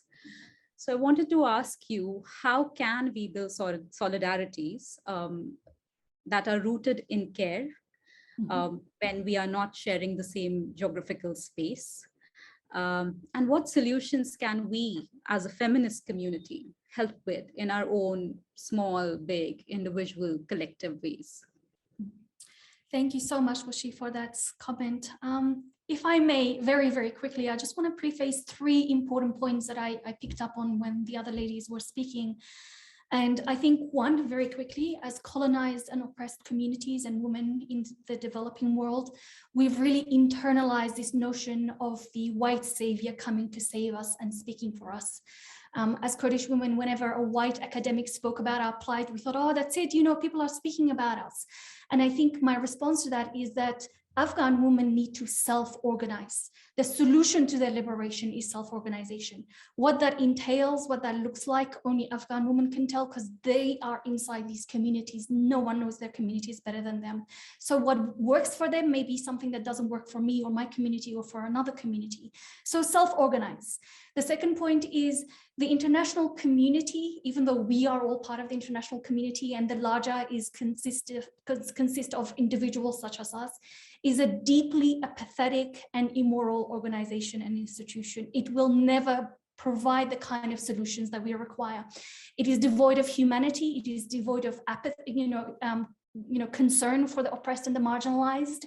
It has a very short-term memory. Right now, it is the plight of Afghan women. Tomorrow, it could be the plight of the Rohingya. Tomorrow, the day after that, it could be another solution. So it has a very, very short-term memory.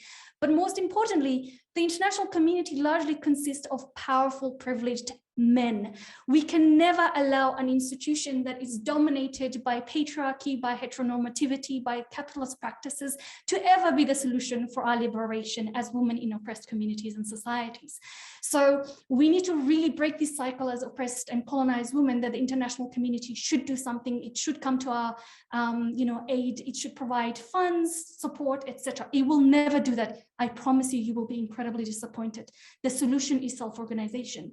And a really good example of this is when we saw that when many of the Yazidi women were rescued from ISIS, from sexual violence, many of these international organizations created programs that took away these Yazidi women out into the West, into Europe, with the purpose of attempting to save them, without understanding that these kind of programs were actually promoting and continuing the genocidal practices that ISIS wanted to implement by dislocating people from their own communities, uprooting people from their ancient cultures and religions, and placing them traumatized, terrorized into entirely different communities and societies that had zero understanding of the oppression, the violences, and the historical issues that they've experienced. So my advice is that the international community is not the solution. What is the solution, though, is these pockets of feminist groups, academics, and experts who can and should and must. It is a moral imperative that we should come together and we create the networks, the solidarity, the connections, and reach out to one another and engage in active solidarity. The international community is a neoliberal one. It is one geared towards our oppression as women within diverse communities and societies. I really urge my fellow women to not see this system as a possible savior, but actually a keg in this process of continuing practices of oppression. Khushi, just to sum up with your comment, the international community knew that Taliban was coming. The international community saw what ISIS was doing, and it did nothing, and it will continue to do nothing. So it is up to us as women, as powerful, strong, independent women, whether we're in the, in the Middle East, whether we're in the West, whether we have certain privileges, to connect, to reach out, network. Only women can save women. Only we can save ourselves. We can never rely on organizations, institutions, and ideologies produced by men to liberate us as women.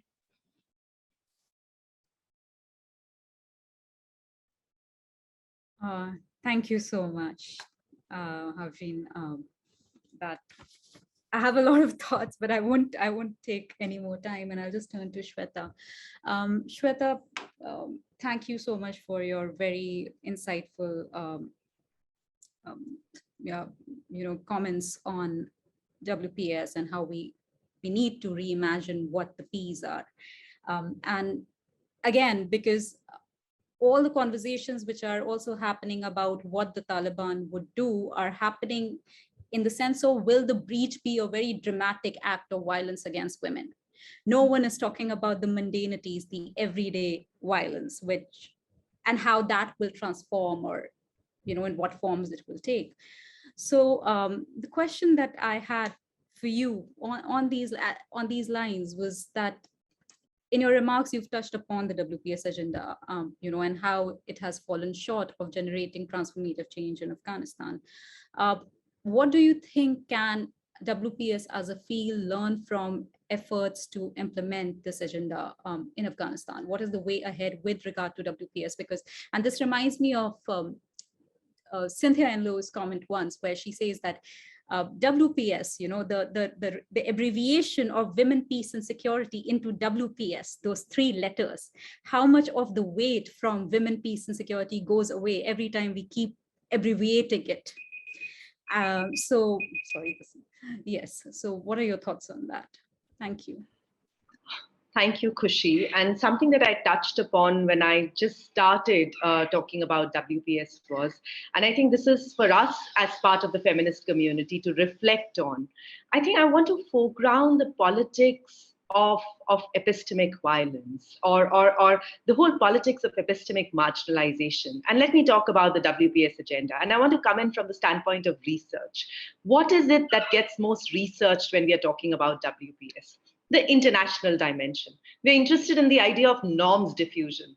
We're interested in, and what becomes of countries like Afghanistan, they become case studies to study about this linear progression of norms that come from the international, and how do they get down to talking about the contextual realities, but the focus is on the international. And I think this is where I draw your attention to the politics of epistemic marginalization, because I think what we need to talk about is, how does, for instance, funding contributes to what is being written on the WPS agenda, and why is it being written about it?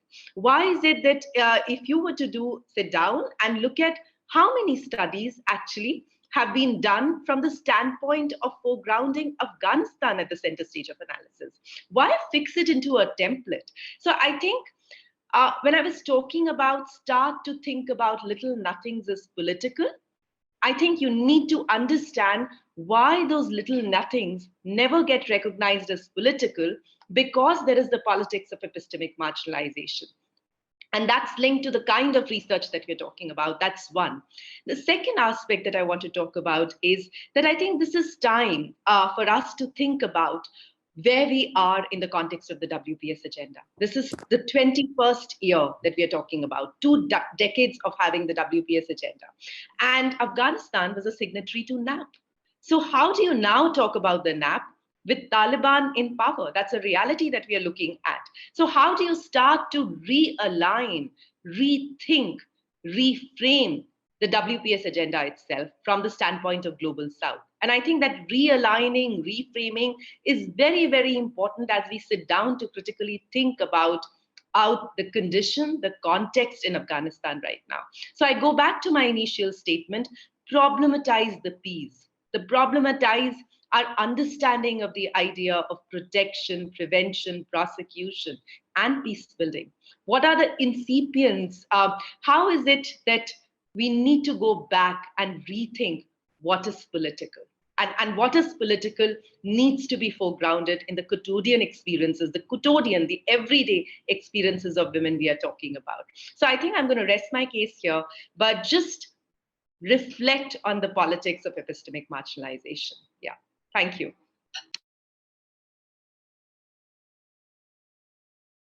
Thank you, Shweta.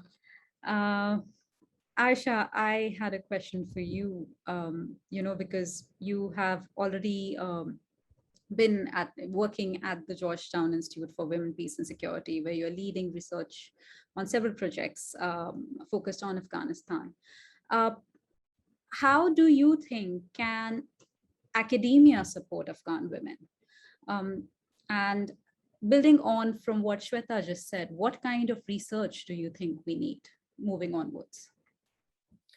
Thank you so much, Kushi. One of the things that we were asked to do by some of our Afghan colleagues in Afghanistan last year was to sort of, how do we counter this narrative of Taliban who is using Islam to oppress women? So we have been working on a number of different projects, but one of the projects we've been working on is to sort of build a toolkit for mostly for Afghan women, but it is actually applicable for other Islamic context as well, that helps women to negotiate within an Islamic framework. And also we have identified all sorts of arguments that Taliban and other groups like Taliban who use Islam to oppress women, and provided a counter narrative that is rooted in the Quran, in the Hadith, the prophetic tradition, examples of going back to women's initiatives and success stories, going back to the times of the prophets throughout Islamic history. We have also looked at the Islamic jurisprudence throughout history to talk about what were some of the different ways the Islamic law, the Sharia, the influenced by Sharia, the Islamic fiqh have been sort of developed to address some of those issues. And we also identified examples of women in a diverse roles, from being nurses to medical doctors, conducting surgery. I'm talking about like 7th, 8th, 10th centuries. Building universities, one of the, for example, the longest continuing university in the world before Oxford, before other, was built by a Muslim woman, and educated from popes to Jewish leaders to Muslim leaders throughout the world. And that university continues today. It's in Morocco. Or we looked at women political leaders or women jurists in history. And we also identified women from Afghanistan, women from Syria, women from different parts of the world historically, not today, to show that this narrative of women's oppression under Islam is due to the religion itself, but it is a particular, in fact, one of the really interesting things that I have learned throughout my studies is that the oppression of women and this idea of gender segregation as it is a practice today was really introduced by a colonial discourse, a Victorian British understanding of gender norms. It was really, there you can find European woman, for example, the wife of the British ambassador talking about the woman in a Muslim context, how much freer they are, and then taking these ideas to the Western, her own context, British context. So one of the things that we're doing this to sort of provide, because the religion is being used and the lack of knowledge in these areas have been used to disempower women from arguing for their rights by both secular feminists as well as Islamists. So what we're trying to do is to give back that narrative, to recover these stories so that they can say, no, these are not Western inventions. These are not coming from these ideas. This was actually going back to the Prophet's time. He who had negotiated, at least always a woman in his negotiation teams, for example. So we've sort of dug into this Islamic theology, prophetic history, and the Quran itself. I mean, the Quran itself has women negotiators who are negotiating effectively, great examples. So one of the things that we're doing is, but it's not enough. This is an important tool because you have to also get organized Muslim women to support women of Afghanistan, but also Muslim men. I think one of the things that we really need to do, in addition to all the things that everyone said before, is to sort of organize as, and then sort of recover the gender justice component within Islamic framework, so that when groups like Taliban says, oh, Islam requires women to stay at home, you have prophetic evidence from the Hanafi tradition, among others, that that is not the case. And when you present these sort of counter examples that contradict them, the argument they will lean back to is the security argument. Yes, but now it's not safe and secure. So we have to sort of think about how can we more strategically use these counter narratives as one of the tools, not the only tool. I really would like to reemphasize that we have to do all these other things, but to sort of counter their sort of strategy itself. But that's one of the projects that we've been working on. So, thank you, Aisha. We have around 15 minutes left for this conversation now, so I'll turn to Zehra. Zehra, I ask you a general question because of the way you contextualize the recent events. What is the way ahead? How do we move forward?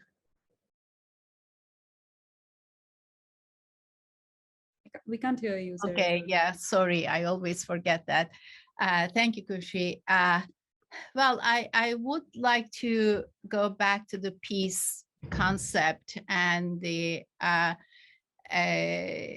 Shweta talked about the WPS agenda, and I will go actually in a different direction in that it is the, we know that absence of war is not peace, but I think ending war is a step toward it. So my question that I would ask as a person who is living in the United States, what is the prospect of peace in Afghanistan, and what can we, women outside of the country, do about it? And here is actually the, again, many of the speakers talked about Taliban being a reality.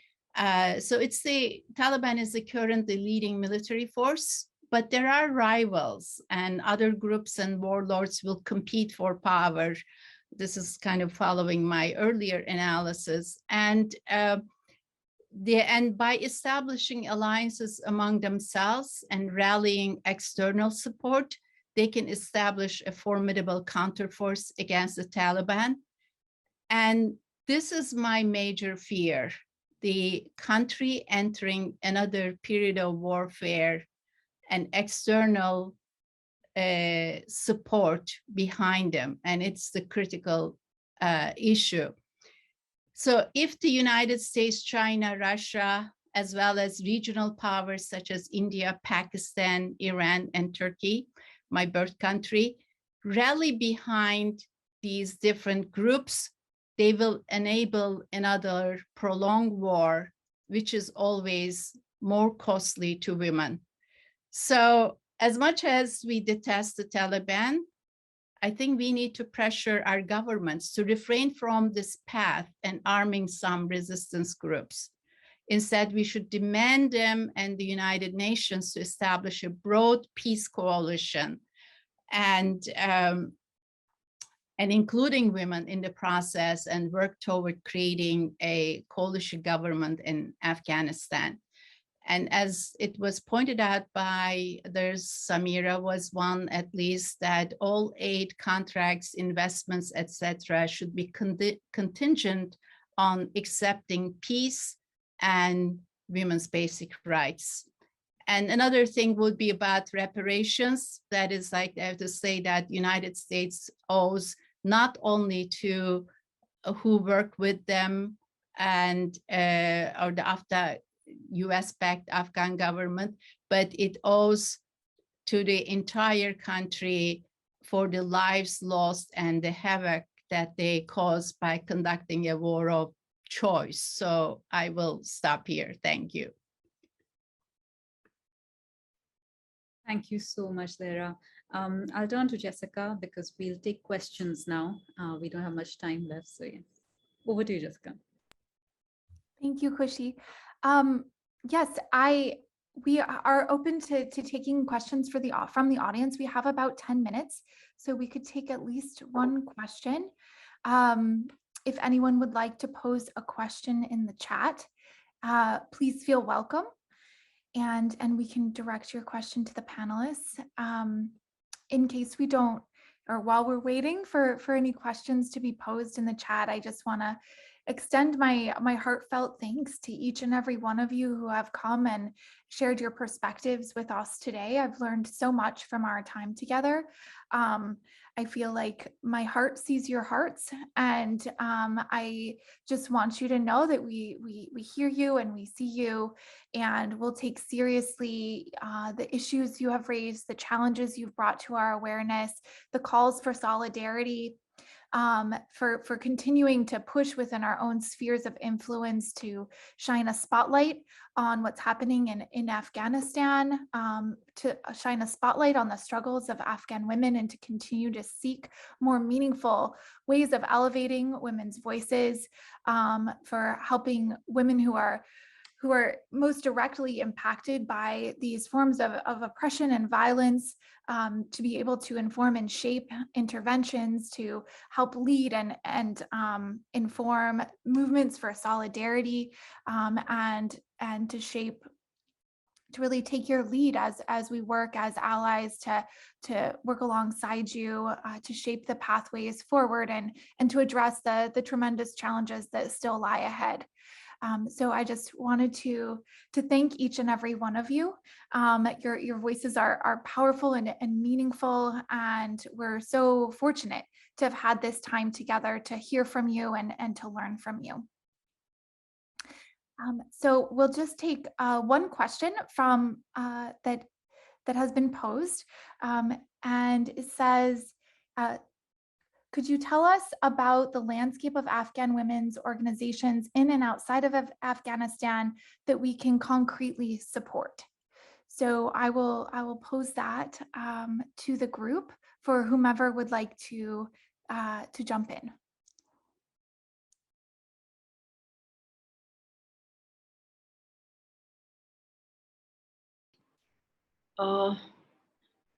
Maybe Samira or Mary, but I just wanted to say that in my own experience, and I'm not sure how much of this would stand at present, but in the past, I think the Afghan Women's Network has a number of organizations. And so I would say that if we could reach out to the Afghan Women's Network, that's something which I find has been working very closely on the ground. But Mary and Samira both are there, and I'm sure they're better equipped to answer this. But in my own personal experience, I wanted to foreground the work that Afghan Women's Network has been doing for many, many years. If I just may add, yeah, because I thought Mauri's here, but I was not able to see her earlier. So yeah, definitely, I think reaching out to Afghan Women's Network would be a good idea, because some colleagues are out, but some are still there, and also because the network's members, there are several organizations who are still in the country. They are still working, of course, under different work modalities and circumstances, not like before. It also really depends on what kind of support you would like to provide, and in what term you want to engage. So depending on that, I think we can definitely connect. I'm also aware of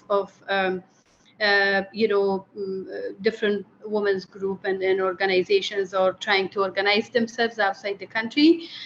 Those who have who have been able to evacuate, of course, they're still in camp. Most of them, they're still trying to find their way out, resettlement and all those things. My advice is that we need to give a little bit of time for everybody firstly to digest this thing that has happened, but also secondly for us to get back to not normalcy, but at least to some kind of understanding and organizing ourselves.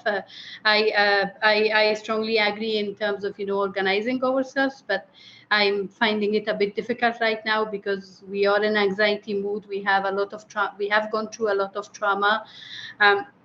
We have now our families scattered all around in different parts of the country, of the world, including we have our families inside Afghanistan.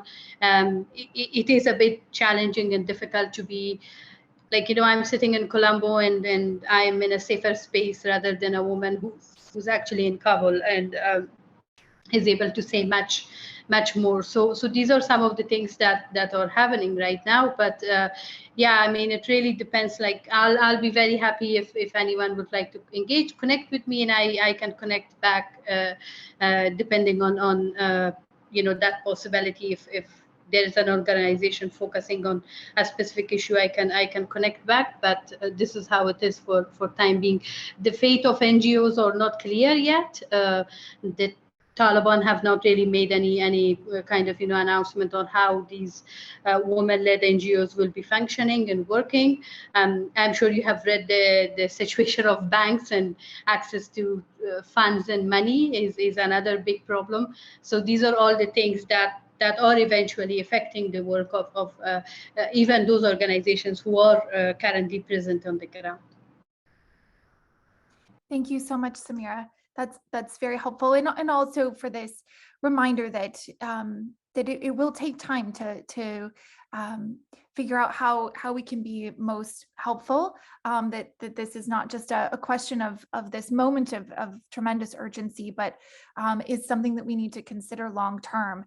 That the response and support for Afghan women will not be needed just in this moment, but also in the weeks and months and years ahead, and that there will wait to take your lead on how best to support your movements as we get further away from sort of the trauma of the immediate moment and the recent weeks and time before.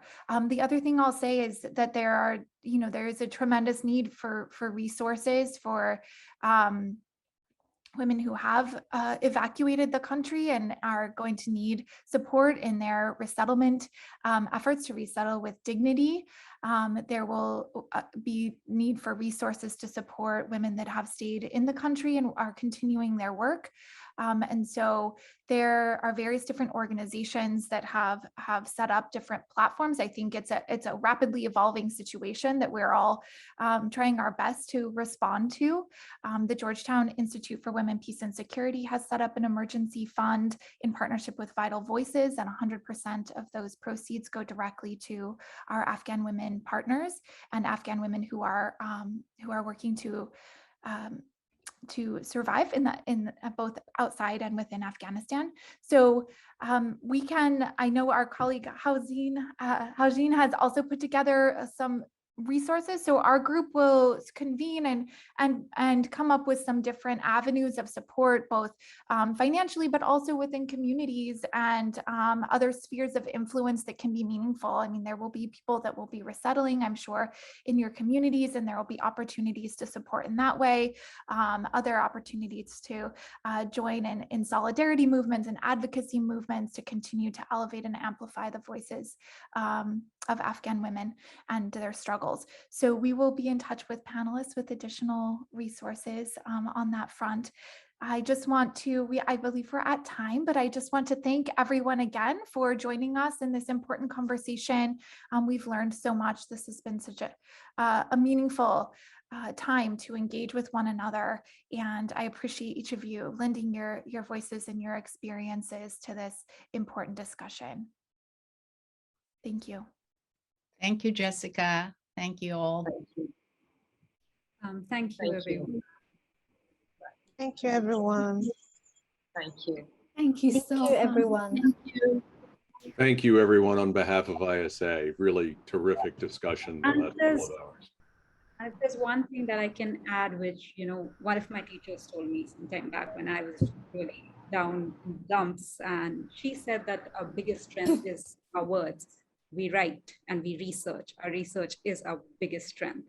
So when we can't do anything else, that is what we do. We find out and we write and we write and we write till the time those people who need to read it, they read it. So that's what we are going to do. Thank you, everyone. And thank you, Samira.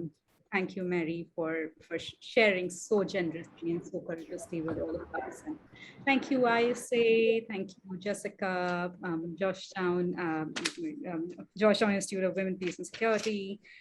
And thank you, a big, big thank you to Ola and Poonam for all the hard work they've put in bringing us all together over here for this very important conversation, and all our participants. Thank you so much.